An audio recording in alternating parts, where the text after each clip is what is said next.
Well, I thought we had a productive bye week. I had a chance to visit with you guys briefly in the middle of it, but to close out the week, we always kind of balance that between obviously getting our current roster, getting a jump on our opponent, and then also a lot of personnel-driven stuff. So had some good meetings, had some good recruiting trips. We got in two really, really good days of just kind of Illinois versus Illinois, and then got into advanced days, including last night on Purdue. So to have that walking into Tuesday's practice tomorrow, hopefully a little bit ahead of schedule.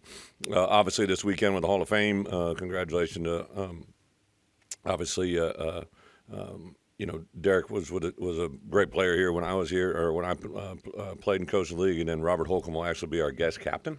So we're really excited to be around him. He's actually a high school coach in Arizona now, so it's kind of been fun to reconnect with him. I know he's excited to get here and be a part of it as well. So I thought our guys, came in, flew around on Sunday night. We went out on the lights here for about an hour, and really, the part that you always look at during the bye week is trying to get you guys healthy, but also trying to get you guys fresh. We'd played five games. It took basically all those games. If you even look at Eastern Illinois, we kept the starters in all the way through the first three quarters, and Central Michigan was really a four-quarter game. So then obviously the three ranked opponents were tough battles all the way from start to finish. So to play 5 games, to get out of it pretty healthy, I think is a good sign. And then obviously to get some opportunity to get their legs back last week. We'll see exactly where we are going into this week, but I thought our guys accomplished that. Tank said the guys were great in the weight room, and we'll just kind of play this week out as it goes. Looks like it's going to be a beautiful day on Saturday, 2:30.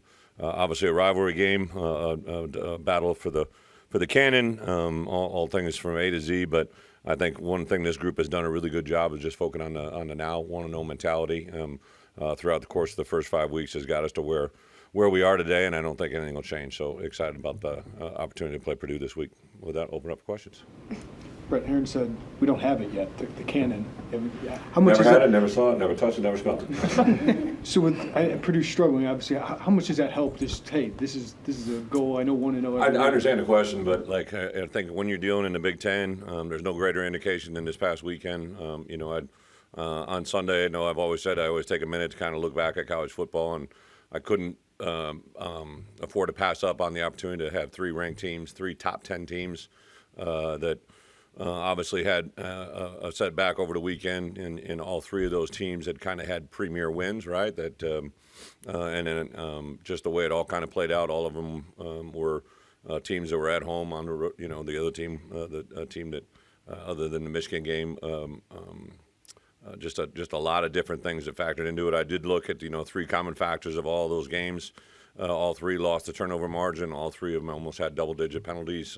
Obviously, we can't see what other teams do for penalties, mental errors, and MAs and MEs. But I just wanted to make those guys understand those 3 games and how they played out. And I did say, I made this point to our guys. Listen, if I can everybody always asks me, 40-year coach, what's the definition of a successful season, right? And I think unequivocally as a head coach, even when I was a coordinator, even when I was a head coach, what you want to do is get through a season without regrets, right? Without a moment of where I wish I would have done this, or I wish I would have done that. In all my years of doing it, I haven't been able to do that yet, but I would say through 5 games, there's obviously some things that in every one of those 5 games, you would always go back and correct or do this a little bit better or do that a little different. But I have loved their approach. I love their demeanor. I love their attitude. I love their fight. I love all of the things that, in my opinion, are the things that go into being successful on game day. And, we're a 4-1 team that's trying to go 1-0 this week. But I think there's some teams that, as you go back and look at it, they probably regret what they maybe had done that day or the way that they had played or the way they approached the game. And right now I don't have that regret in any of our phases overall. What are you seeing from Purdue, Bret, through their first 5, and obviously they had a coordinator change as well? Well, obviously they started off very positive. I think the Oregon State game, they were very productive offensively as well, scored a lot of points and did a lot of things. Obviously the Notre Dame game is, kind of treat that as kind of its own little unique entity. I think I think everybody's been a part of those moments when games get away from them as it plays out. So obviously a lot of respect for Ryan and his staff. Know a lot of those guys on a personal level. So I think I know what this game is going to mean to them and to their players. And I think you can take in when you go into Big Ten play, not just because we're playing for a Cannon Trophy or a rivalry or 2 games that we're guaranteed to play every year. I think this is a Big Ten versus Big Ten, and you got to come to play every weekend and prepare that way, and hopefully the best team wins on Saturday.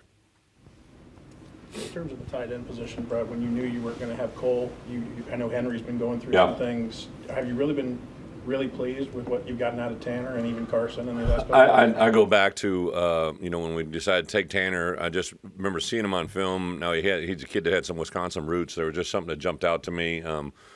Knew some common coaches that had crossed paths with him and just talked about who he was, demeanor-wise, attitude. He came on his visit, and I'm like, okay, this kind of fits our DNA. And then just what he did since he's been here, just the evolution of his body, his strength, speed, development. I thought even last year, it was really evident that, Tip was our best, tight end, not only in line, but also kind of all the things we did, but really wanted to. If I could have one thing over, I wish that, we probably had a better complement to Tip last year just because we played so much 11 personnel, didn't allow us to get in other personnel groupings. Tanner wasn't quite there yet, but last spring you began to see it. I remember Ben Miller coming up to me halfway through and he goes, hey, we were spot on with that evaluation. I think he's just a guy that's going to do a lot of really good things for us. So, yeah, Tanner's been extremely impressive. I think Goda has been a guy that, just continues to show up, a little bit limited with a hamstring, but even during fall camp and where he's at today, Henry Boyer getting him back full strength. He had a really big week last week. He's a big body that can run and does some really good things. So I've been stressing and pressing him really the last 3 weeks to make a step forward. So I like that room overall, and there's a couple other guys that have added in that room as well. We hear you talk about good teams, the 3 things: stop the run. What do you feel like you guys are What's at? the third? Couple kicks. There you go. I listen a little bit. What do you feel like you guys are at with those first 2 things through 5 games? Yeah, big point of emphasis, right? When you're establishing the run game, first off, I think you got to have your identity, right? Like, what do you want to do? How do you want to do it? What personnel groupings?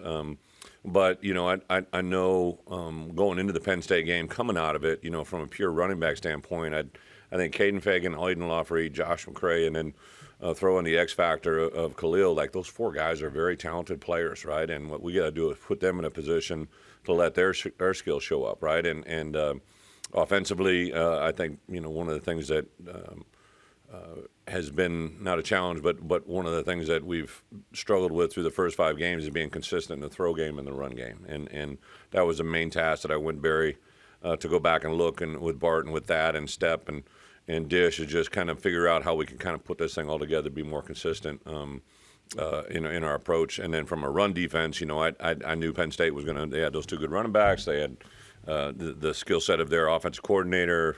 Talked about we needed to play good run defense, and obviously we did at times, but not near as good enough to be successful. I think the key thing for them was running. They're running for 240, and we're running for the numbers that we did. Obviously the sack yardage came into play a little bit, but obviously the discrepancy in able to run the football is a big part of that game. The Penn State game aside, defense obviously improved quite a bit over the first 5 games. Can you point to 2 or 3 things where you think has helped turn that around this year defensively? Well, I think first off, not to overstate the obvious, but Aaron is a second-year coordinator. I think I made, even though statistically my first year to my second year wasn't as good statistically, I think I learned some things in that second year better than my first year. So just to learn, every coordinator I've been associated with, they've always been better in year 2 than year 1. Like, there's just this process that you have to go through that is very unique to that moment. So I think Aaron's maturity there, but also his support staff, I think, without a doubt on defense, between Clint, Archie, and Corey, those 3 guys have brought a lot to the table that have helped Aaron grow.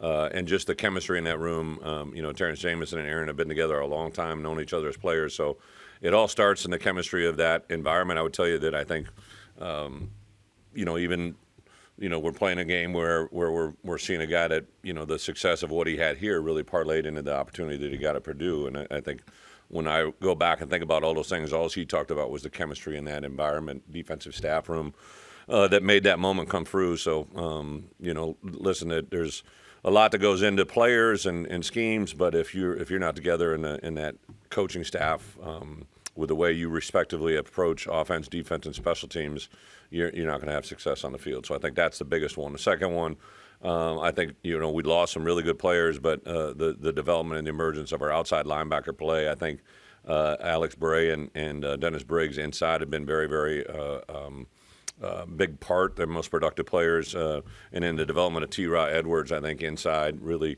has helped us. But by far the biggest change has probably come on the back end of the play of Miles Scott, Xavier Scott, Torrey Cox, Caleb Patterson. T. Brooks has come around the last couple of weeks, so I think the development of the back end guys has been really probably the single biggest factor, other than just getting the cohesive unit of the coaching staff. What did you like about this past week? What was accomplished with the 2s, 3s look team getting the reps? Whether it pays off this week, this year, a year from now. Well, I made a point on Wednesday and Thursday. When we had a lot of reps, it was 2s, 2s, 3s, 3s. The Devo guys were kind of in the 3s, but I've just been a part of this long enough. I was sitting there looking right at Art Sikowski, right? Like I just said, I challenged him on both days. There's a player right now on this field that just got the majority of the reps today that will have a factor in us winning a game this season, right? And I don't know who it's going to be. I don't know how it's going to come about. It could be on the second play of the first quarter. It could be on the second play of the second half. It could be on the second to last play of the game. At some point, somebody in this group is going to have to step forward for us to get a win in Big Ten play, and that's what I love about this environment is we have, a 4-game stretch of Big Ten opponents in front of us. Nothing more important than Purdue for us to have success on Saturday. It's going to be about how we prepare our 1s, our 2s, and really those fringe guys that help us in a variety of different ways. Coach, when you see a guy from your coaching tree like Coach Walters and the team's struggling, how does that make you feel, and what would be your advice to kind of help? You know what? I appreciate the question, but I really don't. When you're in season, right? I've had 7 or 8 guys become head coaches, right? Like I love them, care about them, respect them, but so entrenched. Even like last week, like it's just everybody thinks bye week, but it's for myself, I was in town literally 2 nights during the 6-day stretch. Like you're just so immersed in what you're doing. We're playing Purdue, and that kind of brings it up, but it really is a non-factor. This is probably a little off the radar, but we've seen players, other schools, redshirt and kind of opt to redshirt, I guess. I'm just curious if you have any thoughts on that and how, if at all, you've considered maybe how you would handle this. Yeah, well, you guys obviously interviewed me last week, and I brought it up for a reason, right? The whole element of having 5 years of eligibility, I think, would eradicate kind of that problem. But there are troubleshoot problems around that too, right? If you include a 5th year and what that means, but. I would say it popped up in our building more than it's ever happened in my 16 years as head coach, and not even a question. So some of those haven't come to light yet, but I definitely had the conversations. I think just the world that we're living in now, the social media awareness. The other X factor is this whole COVID thing, right? Like, so you got guys that had extended high school careers because of COVID, right? And they got, we have guys that are in extended college careers because of COVID. So until this kind of window cleans up, I think it kind of gets glorified a little bit more. But yeah, I think there's, I always go back to, like, even when I first came here, right? Like, we all know how you do, science experiments when you're young, right? Like, you control one factor, right? Like, whether it's heat, whether it's freezing, whether it's a chemical, like, when the science experiments come together, you got one variable, you know what's going on. When you add 2 or 3, right, you never know how the results are going to play out. And in college football right now, the portal, the NIL, the changing world of NIL to revenue share, the addition of a 105-man roster and maybe more scholarships or maybe not, 4 years of eligibility versus 5, it's just a bunch of variations and factors that are very hard to navigate as a head coach, but it's also what makes our job great. You mentioned T. Brooks. Just what has led him, in your mind, to continually, week by week, become more and more of a factor? Well, it's probably a good question for Terrence, but you guys probably haven't been available to Terrence, right? I just think a guy that has come in, there's always going to be an adjustment factor to how we do things. We really don't vary on how we approach things. I do think we put a lot of, in my opinion, a lot of thought into how we handle every player. Every player is a little bit different. They come in with a different resource, a different background. I don't think you can, paint every player with the same brush, but on the same account, you have to have some accountability to it, right? So I think, however he came in, the adjustments he's made, he's been very diligent. Corey Parker, I can't say enough about how he just handles every moment with Terrence, and also Torrey Cox, like, and Caleb Patterson. Like, those are three guys that are playing the majority of our reps who didn't even see the field last year, and all three of those guys are playing extremely well. So, and there's some Jaheim Clark, T. Strain, just a lot of guys that I think have been listening, buying, and growing without maybe reps on the field. But I think the best part about Terrence Brooks is everything that you've seen, it's only going to get better, and last week was a good indicator of it. Coach, you get a chance to watch any football during this bye week? On Saturday, yeah. On Saturday, and what do you make of the Big Ten race and the race for the college football playoffs? Yeah, as college football coaches, as college football players, I always encourage our staff and our players, the only way you can learn football is by watching football, right? And you're going to go through a lot of reps, but to sit back and Saturday, I was flying in Saturday morning from recruiting, so I didn't get a chance to watch the beginning half, but I got in town about 10:45, just in time to watch the Purdue game, obviously in Wisco.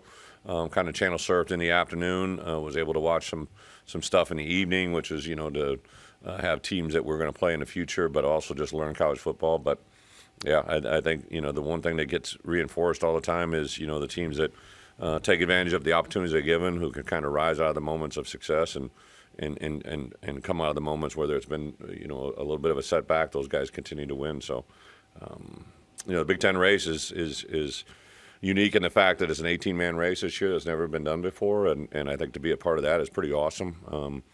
Obviously, we had a setback at Penn State, but we're trying to take advantage of the opportunity that we have with Purdue. Does self-scout allow for you guys to scout your personnel and say, hey, there's more competition here? How does that kind of play out? Well, I think two things, Jeremy. First, what have we done well, and then identifying what we didn't do well, but why did that happen, right? Like I always, well, we did this, we had these many carries, and we got this many yardage, right? Okay, that's great. That's a math equation, right? Now tell me why it didn't work, right? Or why it did work.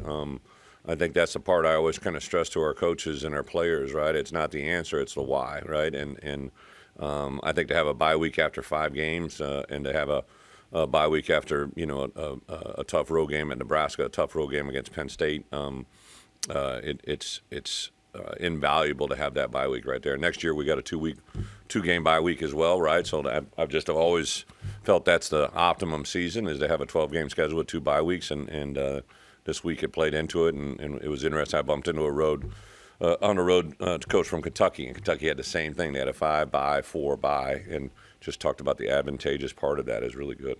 Just a quick follow-up on the 5 years of eligibility.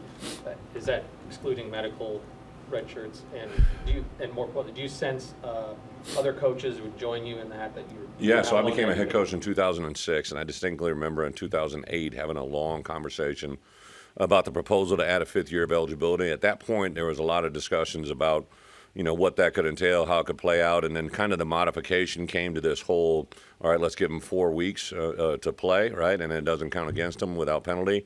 And then after the first or second year of doing that, I remember Dabo Swinney specifically saying, can we get this to go to postseason play, because they actually need it most, right? Dabo was on several years in a row as a college football playoff coach, and I just thought it was incredibly insightful, right? Because, here's a guy that, that I'd witnessed. It was when I was out of college football, but they needed more players at the end of the year, just because that's when you get the most depleted by injury. And so the NCAA listened at that point and granted postseason play to be added into it. So now it's 4 regular season games and unlimited in the postseason. So it seems like we're trending to that direction. So if you were able to make postseason play, let's say you're getting a Big Ten championship game or a championship game of your conference, that's 5. Now you go into a window where you need to win 3 college football playoffs, right? If you want to win, and now you're talking about an 8-game, right? So what's the difference between 8 and 12, right? Like, I mean, it's just in my opinion, it makes too much sense. And then the way the medical red shirt, like, so we're dealing with that with Ashton Hollins, right? So Ashton Hollins, who is now going to be, actually tomorrow has surgery on his shoulder, because he played in less than 4 games, or 4 games or less in the first 6 games, he should be able to qualify for a medical hardship and get that red shirt, that medical season back, even though he's already took a planned red shirt year. So there's all kinds of math that gets involved. That's why I'm just kind of thinking 5 years, anybody can play and do what you do. If there's an opportunity to go for a 6 year, that's an appeal, but I think 5 would just clean it up for everybody. Given the results on Saturday, number 1 loses to unranked, number 4 loses to unranked, 9, 10, 11 lose. makes me think of this debate when NIL came in of like, are the rich going to get richer, or are the other teams going to have a chance?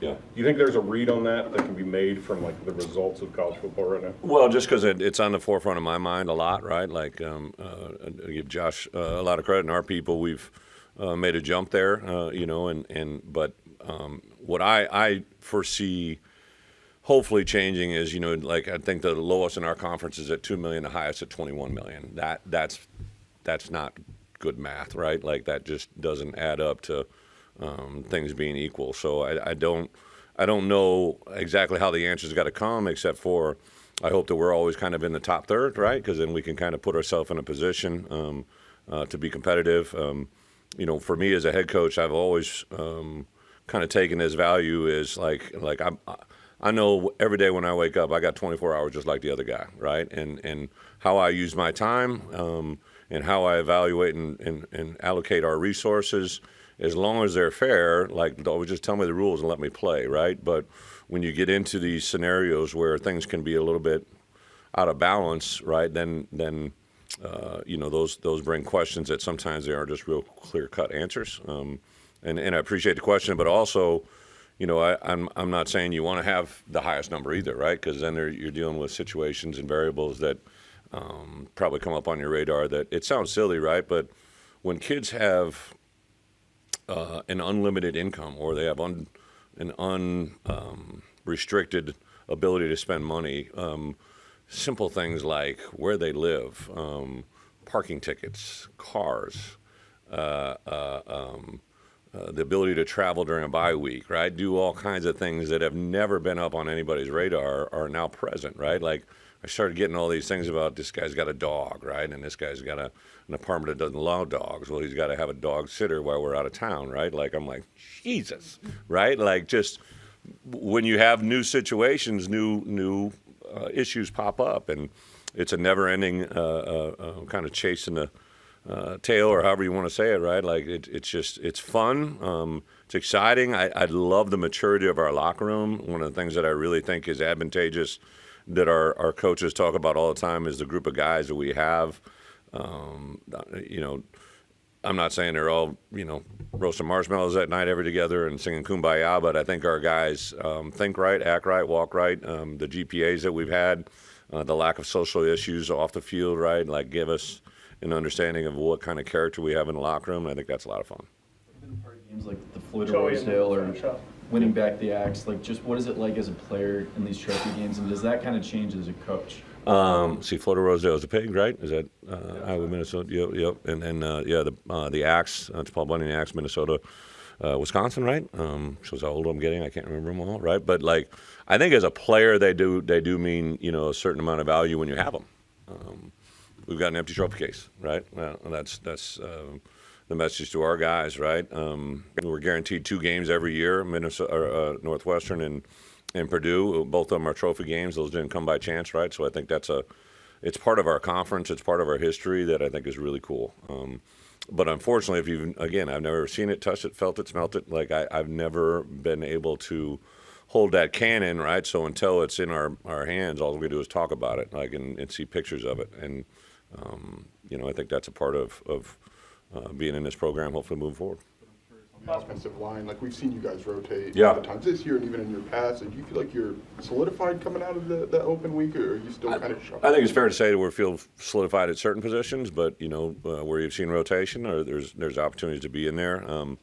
I love the fact that I think our guys are their own hardest critics, right? So I think that they not only ask to be better, but they also expect each other to be better. So there's a lot of peer pressure. I think peer pressure works both ways, right? Like there's a certain amount of things we like to apply peer pressure to our kids and make them understand the standard that needs to be set. But the best peer pressure comes from within the locker room, right? If I, as a head coach, don't have to worry about the way people are motivating to play well, like that's a huge step in the right direction. So I think our guys in particular, especially I showed them quotes from James, right? Like I'm not going to shy away from what was said about us post-game locker room, right? So to bring that to players' attention, I think is a very positive thing.